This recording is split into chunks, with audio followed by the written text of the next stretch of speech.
Hello there. If you're watching this video, you're probably interested in living in Russia.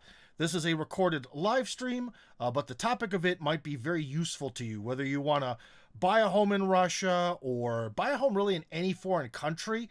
I want to talk about a sort of nightmare scenario that almost happened to some people I know in Russia. And this involves me, and this involves a lot of people I know. So this could save you from losing a ton of money. Again, I only really can help you via my American Village project, help you move to Russia. But if you're going to move to some other country, I think what I'm going to say is going to be somewhat universally applicable.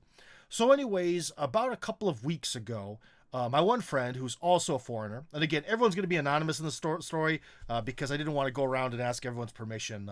Anonymity is a powerful weapon. But anyways, one guy I know, he was like, Tim, could you take a look at this situation we've got here?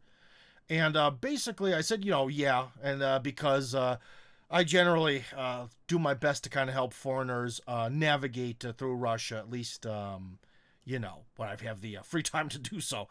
But so anyways, my buddy sort of explained the situation where there's this family and they've got a bunch of kids and they want to buy a home in Russia. Very logical. Totally support the idea. But he said, my friend who reads Russian, speaks Russian, reads Russian, said that he took a look at the contract and it was garbage. So how can a contract be garbage? Well, I know that we live in a era, not beer, although it looks like beer. We live in an era where we have like auto translators and all this, but who knows how they translate all these PDF files? Who knows what they show? And especially if a document is insanely wordy, you can get away with a lot. So my friend essentially showed me that this American family that wants to move to Russia, they want to do it on the cheap, which is unfortunately not an option, guys, because Russia is now an expensive place to live. I know it sucks. I know you miss maybe the opportunities that were here 10 or 20 years ago when you could buy anything you wanted for super duper cheap, but unfortunately Russia's gotten pricey. But anyways, the document essentially was sort of like, a contract between this construction company, I don't know the people, and this American family, okay? And essentially the contract was a legit contract. The only thing is, the contract really wasn't for a house. What do I mean by that? Well, in Russia, the definition of a house is very different from the definition of a house in the United States. So in Russia, for a house to be a house, it has to have a foundation. It has to have walls, exterior walls, a roof, windows and doors. And that is absolutely it. Furthermore, the quality of the windows, doors, walls, roof, and foundation are very open-ended. So essentially, this family, which has, like I said, they have many kids, so their money is tight, and they want to save money. I understand that. But essentially, they were offered to have a house built for them that they couldn't even live in. Because, I don't know, I forget what the foundation was. You'll have to forgive me, that's bad when you're doing a live stream.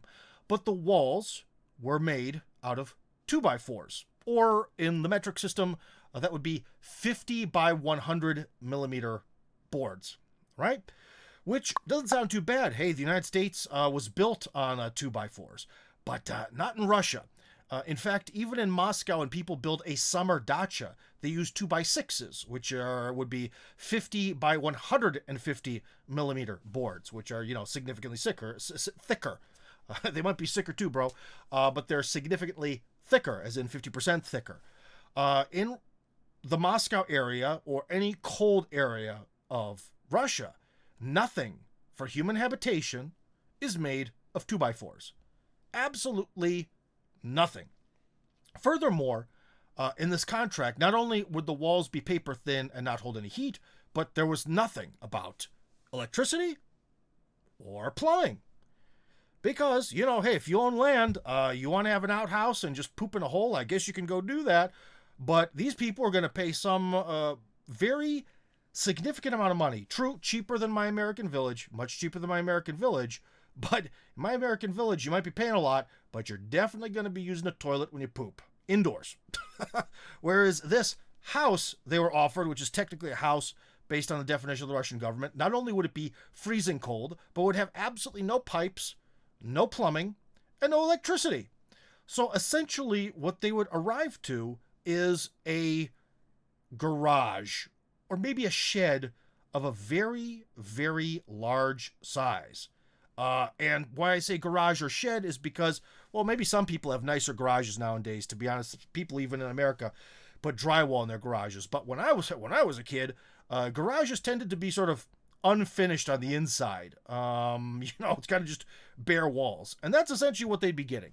And they'd arrive in Russia with numerous children, no electricity, no plumbing. I don't remember if there's even insulation factored into this, and just bare walls, to live in a barn, to live in something essentially that would meet the needs of fluffy livestock. Okay? So, this particular tale really stunned me. It really was, I'll put it this week, because I knew basically all the people involved, really hit close to home. So why am I doing this live stream? Again, it's a little bit of an advertisement for My American Village, where you can get a quality house built, but of course it's going to cost you money. But for you to be very careful about what you're going to buy in Russia, because of that contract. Because first off, if you're a foreigner and you're buying land and real estate in a foreign country where you don't have citizenship, you really don't have any rights. That is always a very risky maneuver. But anyways, that construction company, they offered this family, what they offered them, was all written to the letter of the law, all done properly. And if this family paid them that amount of money, and they got a gigantic shed with nowhere to use the bathroom in it, it would have been 100% legal, because they signed the contract, and they would have gotten the shed, the mega shed that was described in said contract. The construction company would have zero liability, and they'd lose all their money. Okay? One thing, guys, is, although I love Russia, I've dedicated my life to being sort of a human bridge between the West and Russia and all sorts of Russian projects. We have to be honest about the things we love, right? Even if someone were to say, Tim, I love you, but you got a big pot gut. That's true. I do. I've been working out, losing weight, to be honest, building muscle mass. My gut is still huge. It's the truth. What can I do about it? Well, I can maybe work out even more. But anyways, it's a negative that I have to live with, and it's the reality of things. And one thing that is the reality of things is Russia is getting way more expensive to build anything or buy land. That's just, this is a flat fact. That's number one. But number two, there's a lot of con artists here. There really, really are. And that's one reason why I'm so grateful to the people who had faith in me to buy the initial homes in the American Village, because they put a lot of trust in me, and now you can see that I'm not a crook. They gave me more money than I'll ever see in my life, and they got their houses. All right? So it's another reason why you might want to pay more and definitely get something. But anyways, Russia definitely has plenty of con artists. And do you really think that if some of these con artists steal your money, that somehow you, as a foreign citizen who doesn't speak Russian from over there, are going to get your money back over here? It ain't happening. Or like in the case of this family, where what they would have paid for is trash, but the company would have fulfilled the contract. There is no way they could win a lawsuit. They couldn't even win a lawsuit if they were Russian citizens, because they looked at the contract, signed for it, paid for it, and got the mega shed of their dreams. Okay, so this little horror story is not here to scare you. It's definitely not to tell you you shouldn't move to Russia. You should just be very, very careful and really, really work with reputable builders. In fact, if you would want to not trust me, but trust the construction company I use to do the American Village, feel free that you can contact them through me, and they'll build you whatever the hell you want, however the hell you want, wherever the hell you want it, you could do that. There's maybe other reputable builders out there that you can trust. But guys, I would not trust random people over the internet. And for those of you who are especially Americans, 2x4 homes in Russia are not an option. Like I kind of mentioned earlier in the video, but it really bears repeating, because everyone in America is so used to the idea of you build a stick frame home, you build it big, you build it as cheap as you can for America, and you put up your drywall and everyone's happy and somehow you live like that. That doesn't work in Russia. It just doesn't. Again, stick frame homes in Russia are minimum 2x6s, mostly preferred to be 2x8s. That's one of the reasons why you'll even see that like rock wool or your insulation is actually most of the time sold being 6 inches thick. It's like the minimum. So, guys, just something to really think about. You cannot, in Russia, live a comfortable, pleasant life in a stick frame home made of 2x4s anywhere where it's cold. Now, when you get into places like, I don't know, like down in Krasnodar, well, first off, immigrating in Krasnodar is a whole nother ballgame. That's a very difficult bureaucratic procedure. But say you're down there deep in the south, that's much warmer. Well, then that's maybe a different conversation. Maybe you could build a 2x4 house. I still wouldn't, but maybe you can. So, anyways, you got to think about these things and come at this with a little bit of humility. I do not want. Basically, I'm very glad that my buddy talked to me about this contract, and I convinced these people not to buy that home. Again, I'm not convincing them not to move to Russia. I'm convincing them not to buy a mega shed. They would be much better off if their budget is limited. I told them, well, why don't you try to buy a pre-existing house? Even if it's a piece of crap, you can make it better. For example, our friend of the channel, a great guy, one of my favorite people on the planet, Father Joseph Gleason, actually bought a pretty decent plot of land and an old house. And he fixed it up and then put an extension on it. So he kind of came to Russia. He knew that what he had a decent sort of foundation to it in both the sort of literal and metaphorical senses. And he was able to expand it and make it nicer and make the house of his dreams. It's sort of like he started off by just, having something and then making it better. That's an option too. This family has a very limited budget, but they have a lot of kids. So that might be kind of the better strategy. One thing, though, they were sort of interested in living in a somewhat remote area. That's another thing, guys.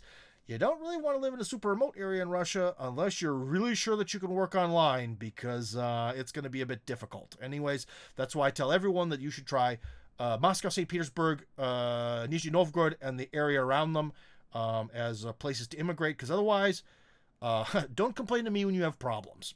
But anyways, this kind of sounds a little bit negative here. Let's see if there's any questions or if anyone wants to call in and stay on topic. Expand a dacha and slap on the rock wool. Well, Christopher, thank you for that comment. That's essentially what I did with my house when I bought it. Sort of out of desperation, I got it for real cheap, but it was a real junker. And I essentially sort of the first floor is kind of like squared off logs, but I put on essentially what would be like a stick frame walls on the outside and put in the rock wool and put on the siding and made the house sort of fatter everywhere but that was by 4 inches, making a total of somewhere like 8 inches plus of actual wall, right? So that's kind of what I did. And if you really want to save money and move to Russia, the way the real estate market is working, you probably want to buy something pre-existing and make it better. But if you're looking at something and it's really, really cheap, that's probably because it's either in a terrible location or it sucks, or maybe the place doesn't have water. Maybe it doesn't have any plumbing. You gotta really take a good, calm, researched look at this, because the standards for what's defined as a house are very low. When I bought my house, which I registered my children in many years ago, I guess it's actually like 5 years ago, I should do a celebration, 5 years of having a house in Russia. When I did that, I was able to register my children there as in establish a permanent address, but there was only electricity. There was no water, no plumbing, nothing of the sort, and the house was not fit for human habitation in winter at all. And yet I was able to have it be considered a residence. So this is something you got to be really careful of. Again, maybe you don't trust me, or maybe my American village is just ridiculously expensive. Sorry, I know, guys, it's not because of my greed. It's just that it's an expensive process. But so you really want to be careful of what you're buying and come at it from the standpoint, from the understanding that the standards here of what is defined as a house are super, super, super ultra low. Like I said, walls, doors, windows, foundation, roof. That's it. That is defined as a house.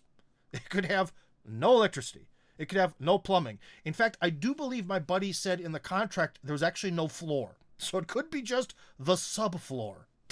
All right? Something really to think about. Oh, another message. Hold on, another message. Oh, my God. I wish I had like a partner to do this. The person I was working with at immigration, after understanding why we were applying in the Oblast, the Moscow Oblast, asked me why I wasn't doing this in Sochi. I asked him how easy it was to deal with immigration down there, and all the clerks started laughing and saying, "Niet, niet." Yeah, thank you, Christopher, for supporting me here, my friend, but that is true. The immigration authorities outside of Moscow, St. Petersburg, Nizhny Novgorod, and their surrounding regions and not the easiest people to deal with. In fact, I do believe a couple of years ago, the Krasnodar, like the entire migration authorities were all fired. Like the entire division was fired. So, yeah, not exactly an easy thing to do. I'll tell you that much. So, anyways, guys, I think I kind of covered topic number 1 for today. This horror story that an almost horror story of a family who dreams of moving to Russia. Great idea. Fully support you. They really like the traditional values of Russia. They really want to raise their kids here in a nice environment. Trust me, I raise my kids here in a nice environment too. I get that.